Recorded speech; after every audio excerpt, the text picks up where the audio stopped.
മല്ലിയിലയുടെ season വരുമ്പം നമുക്ക് നല്ല ഫ്രഷ് ആയിട്ടുള്ള മല്ലിയില കിട്ടും. ഇവിടെ ഞാൻ ഡൽഹിയിൽ തണുപ്പ് സമയമാകുമ്പം നല്ല ഫ്രഷ് മല്ലിയിലയാണ് കിട്ടുന്നത്. അതുപോലെ ഭയങ്കര ചീപ്പാണ്. ഒരു 5 രൂപ കൊടുത്താൽ വലിയൊരു കെട്ട് മല്ലിയിലയാണ് നമുക്ക് കിട്ടുന്നത്. അതും നല്ല ഫ്രഷ് വേരോട് കൂടിയ മല്ലിയില നമുക്ക് കിട്ടും.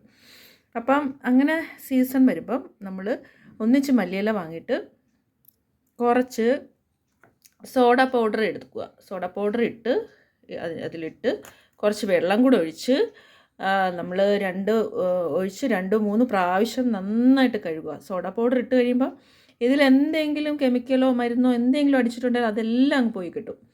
അപ്പം അതെല്ലാം നന്നായിട്ട് കഴുകി വേരെല്ലാം കട്ട് ചെയ്തിട്ട് വേണം നമ്മൾ കഴുകാനും. അങ്ങനെ മല്ലിയിലയും ഇത് പച്ചമുളകും ഞാൻ എടുത്ത് ഒന്നിച്ചിട്ടിട്ടുണ്ട്. അതെ, പച്ചമുളകും ഇതിൻ്റെ അടിയിൽ പച്ചമുളകും കണ്ടോ. മല്ലിയിലയും പച്ചമുളകും കൂടെ ഇങ്ങനെ കഴുകിയിട്ട് പച്ചമുളകിൻ്റെ ഞെടുപ്പ് ഇറുത്ത് മാറ്റുക. എല്ലാത്തിൻ്റെ ഞെടുപ്പ് ഇറുത്ത് മാറ്റിയിട്ട് ഇങ്ങനെ നമ്മൾ ഒരു പ്ലാസ്റ്റിക്കിൻ്റെ ഡബ്ബ എടുക്കുക.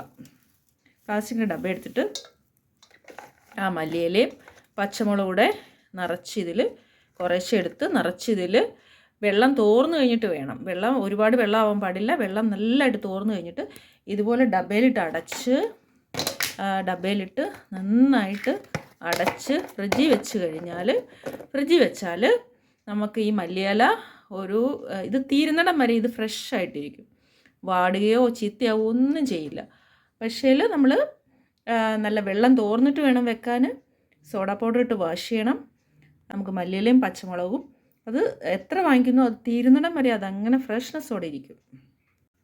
പച്ചമുളക് ഇതുപോലെ ഞെടുപ്പ് കളഞ്ഞ് ഇതുപോലെ നമ്മൾ വെള്ളം തുടച്ച് ഒരു ഡബ്ബയിലിട്ട് ഫ്രിഡ്ജിൽ സൂക്ഷിക്കുക. നമുക്കിത് തീരുന്നിടം വരെ ഇതിങ്ങനെ തന്നെ ഇരിക്കും. സോഡ പൗഡർ ഇട്ട് വാഷ് ചെയ്യണം. ഓക്കെ, ഞാൻ പറഞ്ഞതാ അത്. ഓക്കെ, നല്ല കളറും ആയിരിക്കും. പച്ചമുളകിൽ എന്തെങ്കിലും അടിച്ചേക്കുവാണെങ്കിൽ അതൊക്കെ അങ്ങ് പോയി കിട്ടും. മരുന്നോ എന്തെങ്കിലും അടിച്ചേക്കുവാണെങ്കിൽ അതെല്ലാം പോയി കിട്ടുകയും ചെയ്യും. ഫ്രഷ് ആയിട്ട് ഇത് തീരുന്നിടം വരെ ഇരിക്കുകയും ചെയ്യും.